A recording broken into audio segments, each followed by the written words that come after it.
Your Excellency, the President of the Republic of Kenya, Uhuru Muigai Kenyatta, Cabinet Secretaries present today, members of the Diplomatic Corps, distinguished guests, ladies and gentlemen, I welcome you all to the fourth and newest city in Kenya, Nakuru City. This is indeed a historic moment for Nakuru and the country. Today we become the first city to be awarded the charter under the 2010 Constitution. We are overwhelmed with gratitude because this journey has been long and sometimes doubtful. I take this opportunity to thank all those who worked with us, from the ad hoc committee, relevant departments within my administration, the County Assembly, Senate's Committee on Devolution and Intergovernmental Relations, majority of senators and Nakuru residents for their support during this journey. Special thanks go to His Excellency the President for also taking time out of his busy schedule to come and join us today. Please accept our gratitude. Your Excellency, the history of Nakuru dates back to the pre-colonial era. Nakuru town was founded in 1904 as a railway outpost. You will remember that from Mombasa all the way to Kisumu, the railway was under construction. In the 1920s, the town began to grow outside the original grid, triggering the first zoning around 1929. During the period, the town continued to grow fast and was big enough to be granted municipal status. However, this did not become official until 1952. After completion of the boundary extension in 1992, the municipality was extended to cover a total area of 290 square kilometers. The current integrated strategic plan for Nakuru, that is 2014 to 2034, has a planning area of 591 kilometers, which simply means areas of Lanet coming all the way up to Kiamunyi, Lanet, Kiamaina, Kiamunyi, and parts of Joro are also considered under this particular planning. Your Excellency, Nakuru City boasts of being the only city with a lake, a national park, and a caldera, or a crater as we call it here. We are proud of Lake Nakuru in particular for its reputation as a flamingo sanctuary and also being the home of the Big Four. The park was designated as an international bird sanctuary in the year 2009, becoming the first national park in Africa to be recognized as an important bird sanctuary. The park was designated as a UNESCO World Heritage Site in 2011 because of its outstanding universal value. And on this, Your Excellency, allow me to reiterate our commitment as a county to continue with the preservation of Lake Nakuru, together with all our partners who have been on this journey. Of significant importance is that the park is a rhino sanctuary. In December 1985, the Rhino Rescue Trust was formed in London to assist the Kenyan government in its attempt to set up special sanctuaries for Kenya's indigenous black rhinoceros. Lake Nakuru Park was chosen as the first sanctuary in 1987. At the official opening of the sanctuary, 17 rhinos from Solio Ranch were added to the 2 rhinos that were already in the park, and later 11 more rhinos were added to the sanctuary. The population has grown and continues to grow.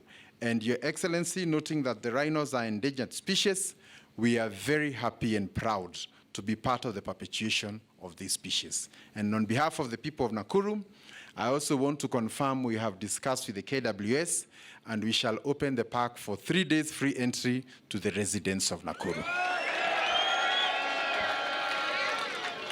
Your Excellency, recently UNESCO enlisted Nakuru among 49 global cities in the Creative Cities Network. This is a good platform that will help us to preserve our culture, for posterity.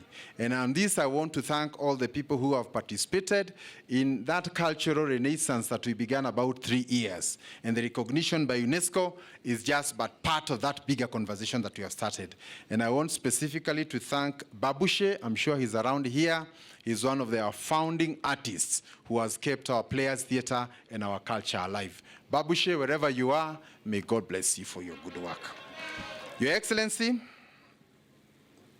the benefits that come with the city status will benefit all of us, including those who initially did not support the process. As a county, we will continue with our programs to achieve the standards of a green, resilient city for all, a city that one can live, work, and play. And I want to confirm, Your Excellency, that even this particular park, the Nyayo Gardens, is an example of what we would want our city to look like, where people can walk in the evening, you can do a walk. When you want to go and have a bonding session with your family, you can come here. And these are the public spaces that define our cities. We are happy for that, Your Excellency. We are also greening Section 58, which is just opposite State House, and all the way up to the STEM area, and making it a human habitable area and planting trees and making it just like what we have here today. Many of the residents from Nakuru already know that is in progress, and on Sunday, families are out there bonding and actually enjoying themselves. So we want to thank you for that.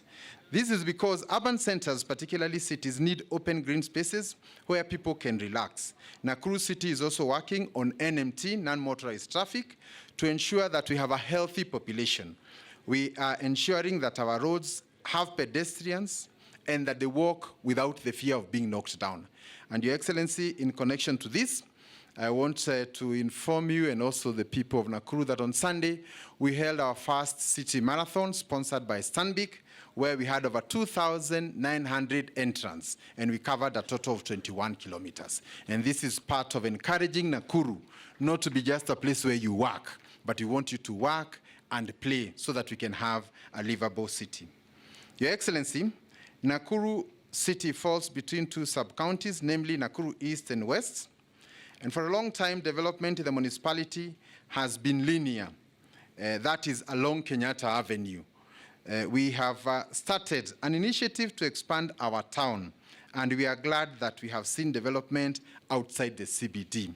Allow me, Your Excellency, just to mention that business has tended to be just along Kenyatta Avenue.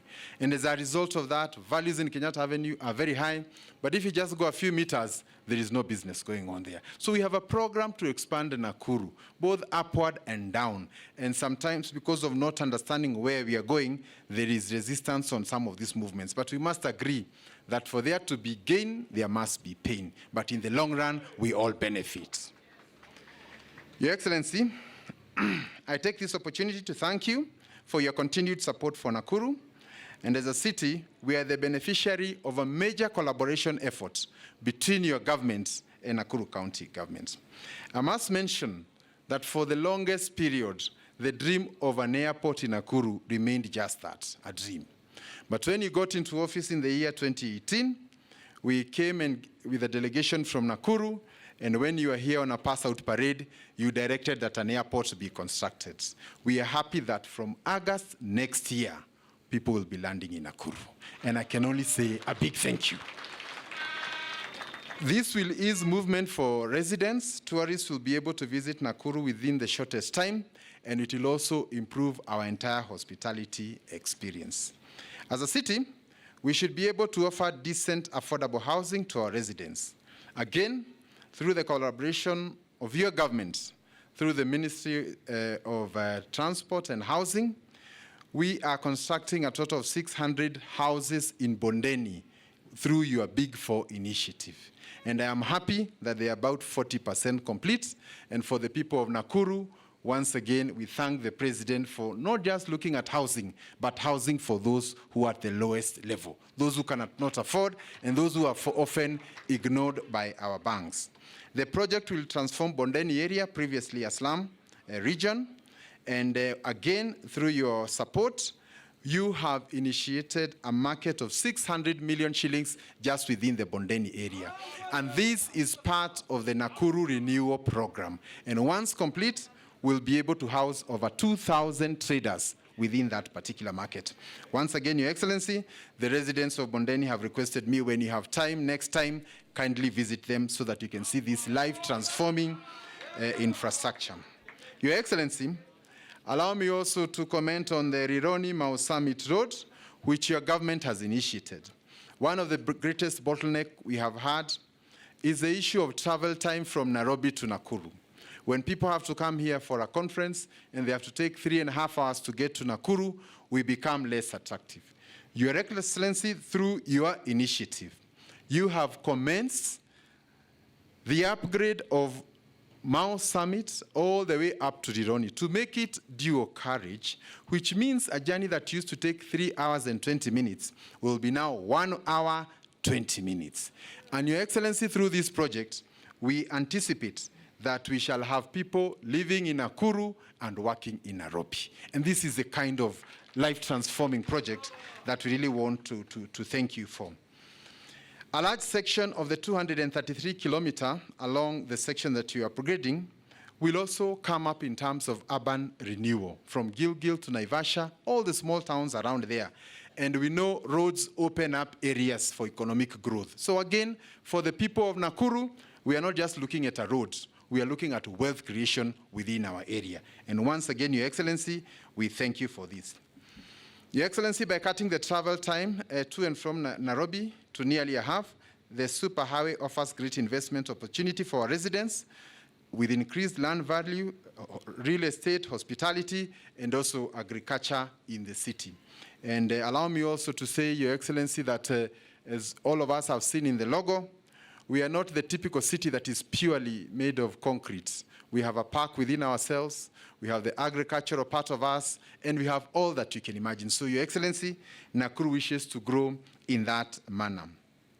To paint a picture of the superhighway, the works will include the expansion of the existing Rironi Highway, road to a 7-meter superhighway, and with interchanges in Naivasha and Gilgil.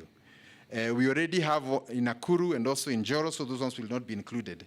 In Nakuru, a 4-kilometer duct elevated highway is going to be constructed here. And the only other place with that is actually Nairobi. So the second one is going to be here. So to the people of Nakuru, I want to tell you, Nairobi is coming to Nakuru. As a county and city, we are alive to the opportunity that the superhighway will bring, and will continue to encourage our residents to take advantage of them. We continue to tarmac roads within the CBD, and once again, I want to applaud you, Your Excellency. Over 18 kilometers of road have been upgraded in the last four years right here in the CBD, and we hope, again, through your Minister for Transport, the remaining sections, as has been said by the MP, will also be completed.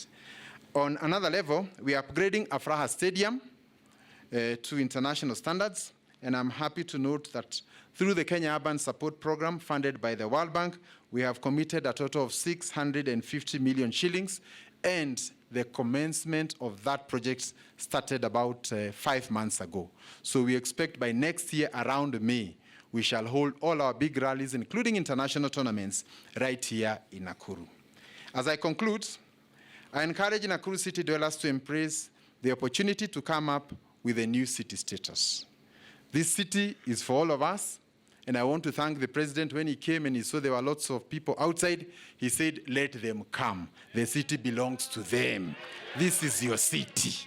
And we want to really emphasize that the city must be inclusive for all of us, for the rich, the poor, the able, the disabled, for men, for women. This is your city. And as we all know, it is a journey that we have started. We are not claiming perfection. We will get better as we move on. And this is just the beginning of the journey. As a